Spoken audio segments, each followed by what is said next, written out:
인간에게 죽음이라는 단어를 보여주면 일부러 그 단어를 외면하려 하는 경향성이 있다고 합니다. 자극적인 것이 높은 조회수를 얻는 유튜브에서도 어떻게 보면 가장 자극적인 소재인 죽음이라는 주제는 크게 인기가 많지 않죠.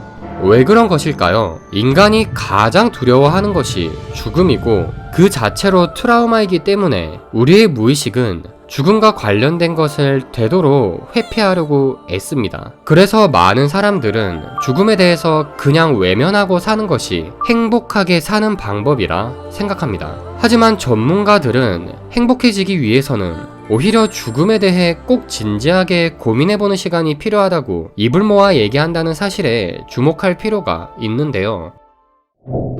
공장에서 만들어지는 자동차를 우리 인간의 삶이라 생각해보세요. 누군가는 경차가 되고 누군가는 전기차가 되고 누군가는 트럭이 됩니다.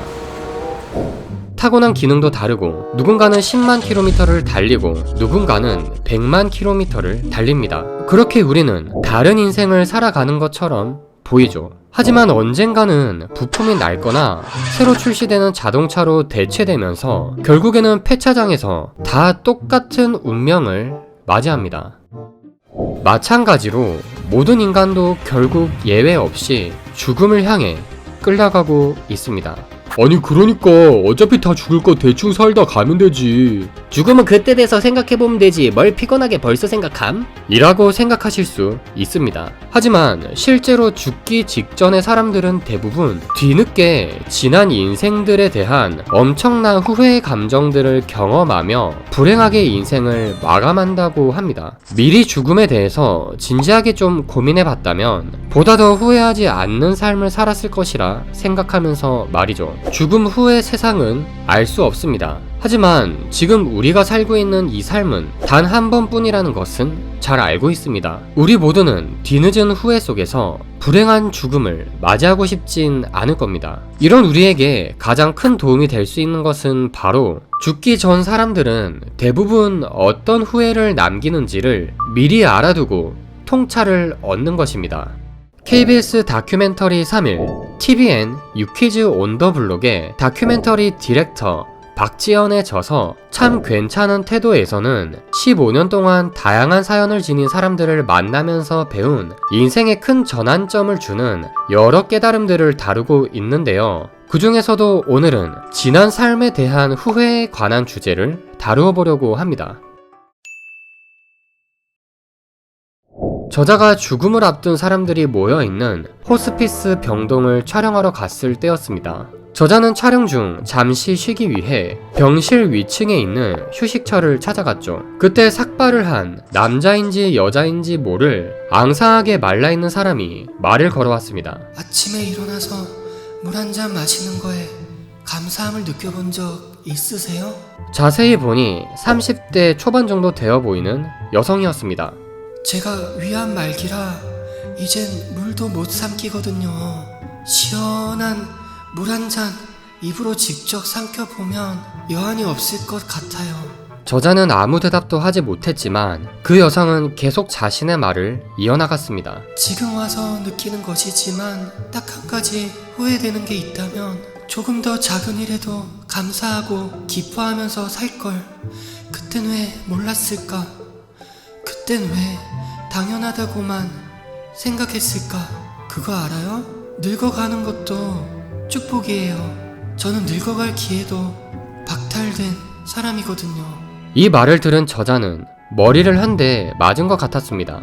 늙어간다는 것을 불행이라고 생각하면 생각했지 축복이라고 생각하는 사람이 있을까요? 근데 분명 그 사람 입장에서는 늙어가는 것은 축복이 맞았습니다. 물 한 모금 마시는 것 가지고 감사하다고 느끼는 사람이 있을까요? 대부분 그냥 너무나도 익숙하고 당연한 것이라 생각할 것입니다. 저 여자처럼 그 상황이 되어봐야 감사함을 느낄 수 있는 거 아닌가요? 라고 생각하실 수 있습니다. 하지만 우리는 지금도 충분히 감사함을 느낄 수 있습니다. 그 방법은 바로 일상에서 아무리 당연하다고 느껴지는 것들이라도 만약 이게 없었을 때 내가 제대로 살 수 있을까? 라는 상상을 잠깐 해보는 것입니다. 그래, 이건 나에게 없으면 안 되지. 라는 결론이 나온다면 그것은 나에게 있어 충분히 감사한 게 맞다는 합리적인 이유가 되어줄 수 있습니다.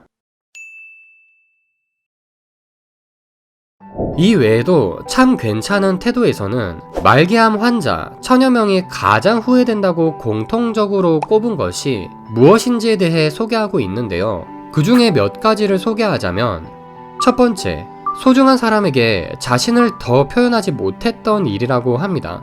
고맙다는 말, 사랑한다는 말, 미안하다는 말, 심지어 밉다는 말까지 우리는 마음속에 표현하고 싶었던 것들을 담아두고 살아갑니다. 이렇게 해소되지 못한 감정들은 때론 많은 세월이 흘러도 사라지지 않습니다. 비로소 죽을 때가 되어 그때 표현하지 못했던 것들을 후회한다고 합니다. 두 번째, 너무 일에만 매진하지 않았더라면 하는 후회를 한다고 합니다. 여유로운 휴식이나 여행 등 자신이 하고 싶었던 자신을 위한 시간을 더 가졌으면 어땠을까 하는 생각들을 말이죠. 세 번째, 건강을 더 소중히 관리하지 못했던 일이라고 합니다. 이 부분은 너무나도 당연하지만 현재의 익숙함 때문에 잘 지켜지지 않는 부분이죠. 그래서 우리는 더더욱 죽음에 대해 진지하게 생각해보는 시간을 가지고 지금 자신에게 주어진 익숙한 것들에 대해 더 감사할 수 있는 마음의 근육과 습관을 길러야 한다고 생각합니다. 오늘은 이렇게 도서 참 괜찮은 태도를 통해 죽음과 후회에 대해서 다루어 봤는데요. 저자는 이 외에도 다큐멘터리를 통해 수많은 사람들을 만나면서 얻은 인간관계, 행복, 자존감, 잘 사는 법 등등 인생에 대한 여러 통찰들을 다루고 있으니 다른 부분이 궁금하신 분들은 한번 도서를 읽어보는 것도 좋을 것 같네요. 이 영상을 통해 당신의 인생이 한층 더 깊어질 수 있길 기원합니다.